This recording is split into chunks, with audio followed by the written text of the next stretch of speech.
Coucou. Coucou. On y va? Ok.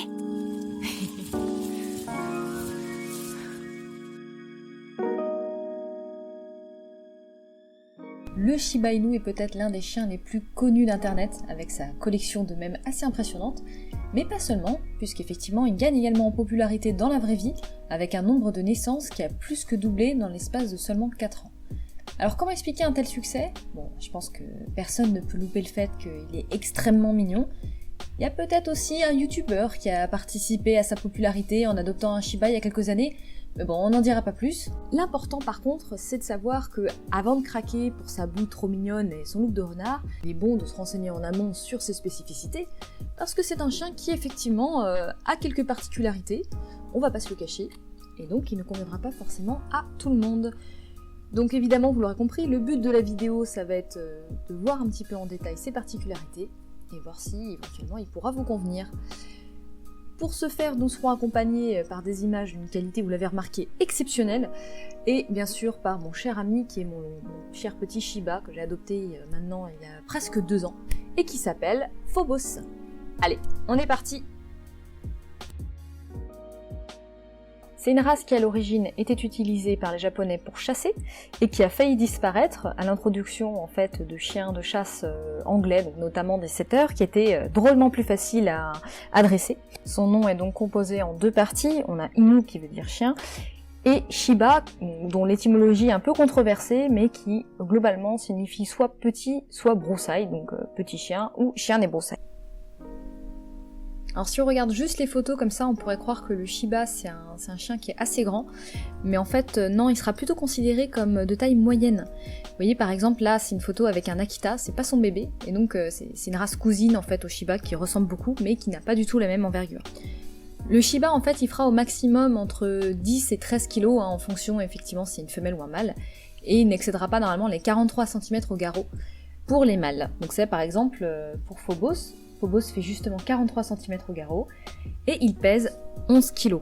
Donc voilà, donc c'est quand même pas très lourd, moi qui ne suis pas Thibaut InShape, il n'y a pas de problème pour le porter, pour le manipuler s'il y a besoin. Ça veut dire que si jamais un jour il y a un accident malheureusement, je pourrais quand même le porter sans qu'il ait besoin de toucher terre. Et également dans les transports c'est assez pratique, parce que par exemple moi dans ma ville les chiens sont pas autorisés dans les bus, dans les tramways, et la seule manière de rentrer avec son chien c'est de faire en sorte qu'il soit dans un petit sac, et du coup ça passe, il peut être dans un sac et je peux le mettre sur mes genoux et il n'y a pas de problème avec ça. En train c'est pareil, bon c'est un petit peu étroit quand même pour les Shiba mais ça passe, en tout cas c'est un peu étroit pour le mien. Par contre pour l'avion faites attention, vu le poids vous ne pourrez pas voyager avec votre Shiba en cabine, sauf quand il sera bébé évidemment. Mais à partir de 7 kg, cage comprise, les animaux doivent voyager en soute. Donc voilà, faites attention à ça si vous comptez beaucoup voyager avec votre Shiba, même si c'est pas trop l'ambiance en ce moment. Au niveau des maladies, le Shiba est plutôt considéré comme une race robuste, donc a priori il n'y aura pas de problème à ce niveau-là. Après, bien sûr, ça dépend des individus, et il existe néanmoins quelques maladies génétiques qui normalement du coup sont décelées en amont chez les reproducteurs, donc il faut faire attention effectivement à ce que les reproducteurs soient bien indemnes de ces maladies-là. On a par exemple des fois des cas de dysplasie de hanche, donc c'est un problème effectivement au niveau de la coiffe de la hanche, qui s'emboîte mal, qui touche d'habitude plutôt les grands chiens, mais qui néanmoins peut handicaper le Shiba à terme et nécessiter une opération. Le Shiba Inu fait partie de la catégorie des primitifs. Donc pour information, les primitifs c'est une catégorie qui comporte pas moins de 45 races différentes, parmi lesquelles les moins modifiées par l'homme. Donc en fait, vous avez tout ce qui est Spitz apparenté, et les chiens du type Husky, l'Akita qu'on a vu tout à l'heure, etc. Donc effectivement, le fait d'avoir été très peu modifié par l'homme donne à ces chiens cet aspect un peu sauvage, qui est sympa, l'aspect un peu loup, mais c'est pas que l'aspect finalement qui va être impacté, puisqu'on va avoir également un caractère qui sera peut-être beaucoup plus puissant que la plupart, qu'on peut trouver en tout cas dans les autres catégories de chiens, comme par exemple celle des bergers, où on va avoir quand même une docilité, c'est-à-dire que c'est des chiens qui ont été sélectionnés pour le travail. Les primitifs, eux, n'ont pas subi vraiment de sélection en ce sens, ce qui fait que du coup, ils sont plus difficiles à dresser qu'un chien, effectivement, qui va être un chien de berger par exemple.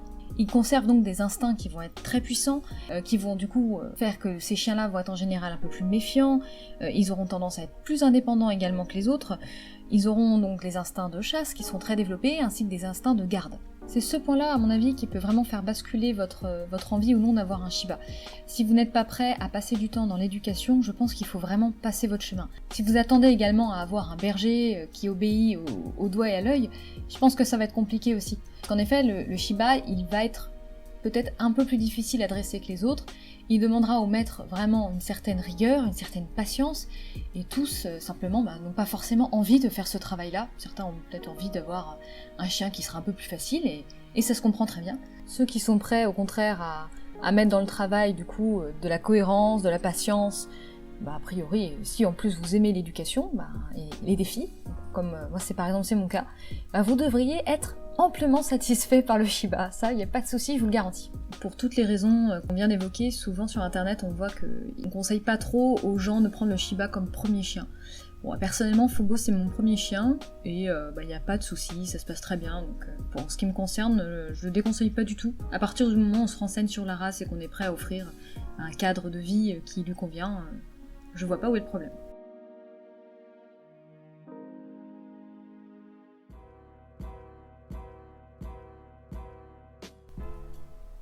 Donc je disais tout à l'heure que les primitifs avaient tendance à être un peu méfiants. Donc ce qu'il faut entendre par là, c'est que si jamais vous croisez en fait un Shiba dans la rue, il y a quand même peu de chances qu'ils viennent vous voir en faisant une grande fête, en réclamant des câlins, etc. En fait, vous risquez plutôt de vous exposer à un chien qui va vous ignorer, voire qui va esquiver un peu vos caresses si vous tentez de le toucher. Phobos par exemple, c'est le spécialiste de ça. Hein. Par contre, ça n'empêche pas du tout le Shiba d'être affectueux avec vous et votre groupe d'amis. Ça, il sait très bien faire la différence. Il est tout à fait câlin avec mes amis, il sera très content de les voir, et à ce moment-là, il sera très expressif, et c'est plutôt mignon à voir. Mais voilà, il fait vraiment cette séparation, si vous voulez, entre le privé et le public, quoi. C'est donc un chien qui sera quand même globalement indépendant, hein, on l'a dit, donc ça convient pas forcément à tout le monde, c'est-à-dire qu'il a un caractère un peu de chat-chien, il va pas forcément venir chercher les caresses comme un golden, mais de temps en temps, voilà, il va montrer son ventre comme ça pour simplement manifester qu'il a envie d'être câliné. Et cette indépendance, moi je trouve finalement que c'est plutôt un avantage, parce que contrairement à beaucoup de races, il aura pas vraiment cette tendance à développer un hyper-attachement, même si évidemment ça reste possible, hein. Et du coup vous aurez normalement moins affaire à ces anxiétés de séparation qui peuvent parfois compliquer largement la vie des maîtres. C'est aussi pratique du coup dans la maison parce qu'il reste assez calme, hein. S'il est bien dépensé, a priori il n'y a pas de souci. Et du coup si vous êtes en télétravail par exemple, voilà, il n'y a pas un chien qui va venir toutes les 2 minutes vous solliciter, vous demander de l'attention. En général il reste dans son coin, il joue tout seul ou il dort tout simplement. Ce qui fait que quand on a besoin de calme chez soi, c'est bien pratique. C'est un chien du coup qui est réputé pour être très têtu également, hein, qui a un caractère de cochon, j'en ai parlé avant. En fait il a surtout une très grande sensibilité. Alors, il est têtu, hein, on ne veut pas dire le contraire, mais il faut prendre en compte aussi le fait que c'est un chien qui va vraiment être très sensible à des choses auxquelles on ne pense pas forcément d'un point de vue extérieur, d'un point de vue humain. Ce qui fait que ça peut prendre beaucoup de temps en fait à l'habituer à des choses qui peuvent sembler évidentes, hein, pour nous, comme la marche en laisse, le fait d'être touché au niveau des pattes, des oreilles, etc. Et ça pour le Shiba c'est pas forcément facile, et ça requiert du coup un travail en amont de désensibilisation quotidien. Là c'est ce que je fais avec Phobos, parce que par exemple il avait du mal à être touché au niveau des pattes, il réagissait pas forcément très bien. Du coup tous les jours, même s'il avait les pattes sèches, je passe un petit moment avec lui où je touchais les pattes en lui parlant gentiment, en lui donnant des friandises. Et maintenant y a pas de souci, ça passe bien. Mais les premiers moments, si vous voulez, quand il était chiot, des fois on pouvait le prendre dans les bras et il se mettait à hurler. Mais il avait pas mal, si vous voulez, c'était vraiment une réaction parce qu'il avait envie de ne pas être touché, de ne pas être contraint, donc il se mettait simplement à hurler. Et là, ça peut, socialement, ça peut être perturbant d'avoir, par exemple, le regard de quelqu'un extérieur qui peut penser que vous êtes en train de faire je ne sais quoi avec votre chien, alors que vous ne faites que, je sais pas, le faire marcher en laisse, voilà, ce genre de choses très extravagantes. Et voilà, votre chien un Shiba peut tout à fait avoir ce genre de réaction, de hurlement.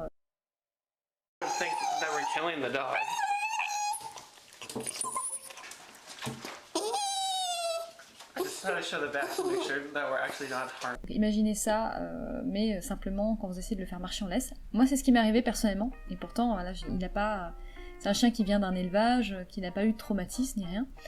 Donc il faut composer également avec cette grande sensibilité qu'a le Shiba. Et du coup, c'est pour ça que j'insistais tout à l'heure sur les qualités du maître aussi qui doivent être mises en place pour régler ça, on va dire. Souvent, il y a un petit préjugé avec les chiens, on a tendance à penser que plus ils sont petits, moins ils ont besoin d'exercice. Et du coup, comme le Shiba est un chien de taille moyenne, on pourrait penser qu'il n'a pas trop besoin de sortir. Bon, là-dessus, on pourrait en discuter, mais à mon sens, tous les chiens ont besoin de sortir tous les jours, même ceux en jardin. Et du coup, pour vous donner une idée du temps consacré à ça, avec Phobos, on sort environ 1h45, 2h par jour. Donc il faut quand même avoir un peu de temps devant soi, en sachant que c'est une durée indicative, et souvent le week-end, même des fois en semaine, on part beaucoup plus longtemps que ça. Donc voilà, ça prend du temps aussi d'avoir un chien, quelle que soit la race de chien, donc réfléchissez-y avant d'adopter. De manière générale, ce qui compte à mon sens, au-delà de la balade en fait en elle-même, c'est de pouvoir consacrer du temps pour que le chien ait des moments de jeu, de calme, et aussi des moments d'apprentissage. Et savoir alterner entre les trois activités, les trois pôles, c'est ça en fait à mon avis qui donnera vraiment un équilibre au chien. Si vous amenez ça à votre chien, il n'y aura pas de souci, hein. C'est-à-dire que le Shiba il est calme, voire très calme, donc voilà, du moment qu'il a ses dépenses quotidiennes, normalement, pas de problème. Ce qui fait que du coup, c'est un chien qui convient tout à fait à l'appartement. Par exemple, moi je vis en appartement, il n'y a aucun souci, il est très tranquille de manière générale, et en fait, il sait que le moment de dépense, il va plutôt se passer dehors. Donc c'est pas grave si vous ne vivez pas dans un palace. De même d'ailleurs, un autre avantage qui fait que l'appartement convient bien, c'est que le Shiba en fait est très peu aboyeur. C'est-à-dire que même s'il monte en excitation dans le jeu, etc., il va très peu le manifester par des signaux vocaux d'aboiement en tout cas. Souvent il va faire des petits pignements, il y a toute une palette sonore assez intéressante, mais peu d'aboiements.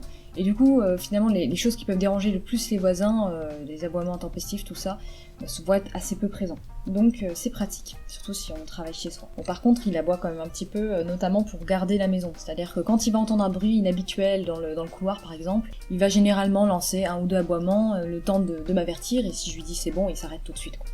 Donc voilà, soyez juste prévenus de ça. C'est un bon chien de garde aussi, si ça peut être utile, vous savez jamais. Au niveau de la propreté, alors là, le Shiba, c'est un roi.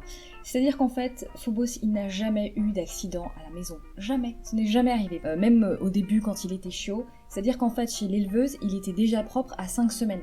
Donc, pour vous donner une idée, comme ses frères et sœurs. C'est-à-dire qu'en fait, c'est pas du tout mon chien qui est exceptionnel, c'est qu'a priori, tous les Shiba, pour le coup, que j'ai rencontrés, étaient parfaitement propres. Ils sont assez bons pour ça, même si évidemment quand ils sont bébés, il faut faire attention à beaucoup les sortir. Alors il n'y a pas qu'au niveau de la vessie qui sont propres, il y a aussi au niveau des poils de manière générale. Parce qu'en fait, ils n'ont pas de poils qui accrochent la poussière, la boue, etc. On dit que c'est un poil auto-nettoyant sur internet, on trouve souvent cette mention-là. En fait, ce que ça veut dire, c'est que si par exemple il est dans la boue dehors, au bout de, vous voyez dans la balade, au bout de 10 minutes, 15 minutes, ses pattes seront normales. C'est-à-dire que la boue va tomber d'elle-même. Je pense que c'est dû au fait qu'il a un sous-poil très dense, et ce qui fait que finalement la boue reste sur les faces les plus superficielles et ne pénètre pas vraiment. Il faudrait vérifier, c'est une hypothèse. Mais bon, en tout cas, c'est assez intéressant. Parce que du coup, arrivé à la maison, finalement, c'est assez rare que ses pattes soient vraiment dégueulasses. Et bon, c'est pratique, même si je vous conseille quand même de lui, comme je vous disais, toucher les pattes, de sécher les pattes éventuellement, surtout en hiver, c'est quand même mieux. Et puis ça l'entraîne à être touché, donc c'est pas plus mal de le faire. Mais disons que c'est pas... généralement, le Shiba, il va pas être tout boueux, il va pas trop aimer se rouler dans la boue, aller dans les flaques. Enfin, le mien, dès qu'il y a une flaque, il fait un écart, voilà. Donc vraiment... Là-dessus, normalement, il n'y a pas de souci. Il n'y a pas besoin d'aller chez le toiletteur. C'est quand même des frais en moins et puis moins de travail aussi pour vous. Par contre, je vous conseille quand même de donner des bains au Shiba. Alors, pas forcément avec du shampoing. Moi, j'ai jamais mis de shampoing. Je pense pas que ce soit utile. Je nettoie à l'eau claire. Là, depuis qu'il est adulte, depuis qu'il a du coup 1 an, il est lavé avec un petit peu de savon de Marseille pour les pattes, etc. Mais globalement, à l'eau claire, ça suffit. Je pense juste au moins pour le désensibiliser au bain. Vous vous rappelez de la vidéo tout à l'heure, il y a beaucoup de Shiba qui sont hydrophobes, donc il faut bien penser à le désensibiliser à ça. Bon, par exemple, j'ai oublié de le faire pour Phobos pendant quelques mois, et résultat, il a commencé à faire une phobie de la salle de bain, à trembler quand il était dans la baignoire. Donc c'est pour ça, là, sur la vidéo, on voit que j'essaye de nouveau le désensibiliser à ça, pour le réhabituer, lui montrer qu'il n'y a rien de grave. Et c'est du travail, donc si vous pouvez vous épargner ça, je pense que c'est toujours mieux. Donc voilà, si vous faites un petit peu, de temps en temps, tous les mois, un petit bain, je pense que c'est pas mal. Au niveau de la perte de poils, attendez-vous quand même à devoir peut-être investir dans un aspirateur si vous en avez pas un, ou à vous armer de patience, parce que clairement, les Shiba perdent énormément de poils. En fait, sur internet, on va trouver des infos comme quoi ils font 2 mues par an. Bon, pour les Shiba qui vivent dehors, je ne sais pas. Par contre, moi qui ai un Shiba qui vit en appartement toute l'année, bon bah ça se vérifie pas trop. En fait, il fait plutôt une très grosse mue qui dure plusieurs mois. Donc là par exemple, Phobos est en mue depuis janvier, on est en mars, donc ça vous donne une idée, c'est pas fini, il mue toujours, et en fait il mue par zone. Donc si vous voulez, ça s'arrête pas vite. Et l'année dernière, il m'avait fait une mue de janvier à juin. Donc voilà, 6 mois de mue à peu près. Voilà, ça vous donne une petite idée de la perte de poils. Donc quand il est en mue, ce que je vous conseille de faire, c'est de faire un brossage quotidien pour éviter qu'il mange trop de poils. Et puis bah pour son confort, hein, tout simplement. Et sinon, simplement faire un brossage de temps en temps, ça suffit. Au moins aussi pour le désensibiliser à la brosse, c'est jamais perdu. De manière générale, avec les humains, ça se passe très bien. Il faut évidemment que le chien soit bien sociabilisé quand il est petit, qu'il voit du monde, etc., qu'il voit tout un tas de personnes. Mais si ce travail-là est fait en amont, il n'y aura pas de problème, je pense. Hein. C'est-à-dire qu'effectivement, pour Phobos par exemple, comme je vous le disais, quand on est dehors, il aura plutôt tendance à ignorer les personnes, mais il n'y aura jamais de démonstration d'agressivité. Et pour les gens qui viennent chez moi, même s'il a une petite tendance à être gardien, comme je vous disais, à aboyer un peu, en tout cas, quand la personne passe le pas de ma porte, il lui fait une grande fête, il est très content de la voir, pas le chien agressif, grognon, etc. Alors par contre, avec les autres congénères, bon, c'est pas vraiment, malheureusement, c'est pas aussi positif, puisque le Shiba, de manière générale, il va avoir cette réputation d'être quand même difficile avec ses congénères, et notamment avec les congénères du même sexe, puisqu'effectivement, à la puberté, ils vont avoir des grosses montées d'hormones, et ils auront tendance à aller un peu chercher les embrouilles, ou à grogner, à montrer les dents avec les autres chiens du même sexe. Donc malheureusement, Phobos ne fait pas exception à ce sujet, hein, depuis sa puberté, là, depuis la saison des amours, il aura tendance effectivement à être un peu grognon, donc c'est pas très agréable des fois en balade. Je sais pas trop si c'est possible d'agir là-dessus, j'essaierai de faire des recherches. N'hésitez pas à partager si vous avez d'ailleurs des informations à ce sujet-là, parce que je suis vraiment preneuse. En tout cas, ça peut rendre les choses un peu délicates si on a un peu peur de ce genre d'interaction. Et du coup, avec les autres animaux de manière générale, donc là, il y a 2 cas de figure qui peuvent se poser. C'est-à-dire qu'il y a les animaux qu'on va rencontrer dehors, donc les animaux sauvages, même si ça peut être des espèces domestiques, hein, comme le chat par exemple, et les animaux de maison.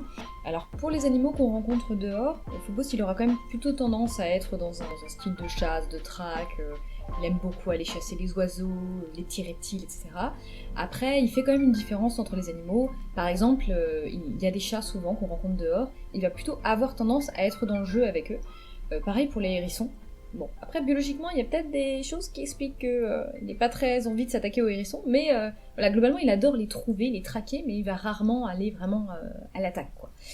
Donc, ce qui fait que c'est plutôt reposant quand même de se balader avec lui, malgré tout. Pour les animaux à la maison, voilà, ce que vous avez pu remarquer, c'est que j'ai un chat, ce qui explique peut-être aussi pourquoi il n'est pas dans l'agressivité avec les chats dehors. Il n'est pas du tout non plus avec le chat dans la maison, il a bien compris qu'il n'avait pas le droit de s'attaquer à lui. D'ailleurs, il n'a jamais été vraiment agressif avec lui. Alors comme je l'ai eu petit, voilà, peut-être que c'est différent pour un chien qu'on adopte adulte, qui n'aura pas eu le temps de s'habituer au fait d'avoir un chat à la maison, etc. Surtout s'il a déjà pris l'habitude de traquer les chats. Mais en tout cas, Phobos, du coup, lui, est habitué depuis bébé à être en présence d'un chat. Et ça se passe très bien. En fait, généralement, c'est plutôt le chat qui vient chercher la bagarre, et lui, il dit rien. Franchement, il est plutôt tranquille et placide avec lui. Pour tous ceux qui ont craqué et qui veulent adopter un Shiba, un dernier petit conseil pour la route, attention à l'endroit où vous comptez l'acheter. Effectivement, là, vu que le Shiba est très à la mode ces dernières années, forcément, il y a eu un nombre d'élevages qui a augmenté également en conséquence. Tous les élevages ne se valent pas, hein. C'est-à-dire qu'il y en a qui ne vont pas faire un travail de sélection très rigoureux, qui vont parfois aussi importer des chiens qui ont été élevés dans des conditions vraiment déplorables. Donc pour éviter ça, tout simplement, pensez à visiter l'élevage, allez parler avec l'éleveur, voyez comment les chiens sont éduqués, comment les chiens sont, dans quel cadre de vie ils vont évoluer, et voyez si ça vous convient, voyez aussi si vous avez un bon rapport avec l'éleveur, et si vous arrivez effectivement à vous entendre, si vous vous sentez à l'aise avec la personne et capable de poser toutes les questions qui vous passent par la tête, même vous saurez que vous pourrez garder ce contact même après l'adoption du chien. Bon, ça fait pas mal d'infos déjà pour aujourd'hui. On va peut-être s'arrêter là. Merci beaucoup d'avoir suivi cette vidéo. Et je vous laisse tout simplement me noter vos questions, vos critiques, vos commentaires. N'hésitez pas pour que je puisse améliorer la qualité des vidéos. Et puis pour qu'on puisse discuter tous ensemble, ça serait hyper intéressant. Et puis bah voilà, on se retrouve dans une prochaine vidéo, je vous laisse avec le petit bilan. Salut à tous!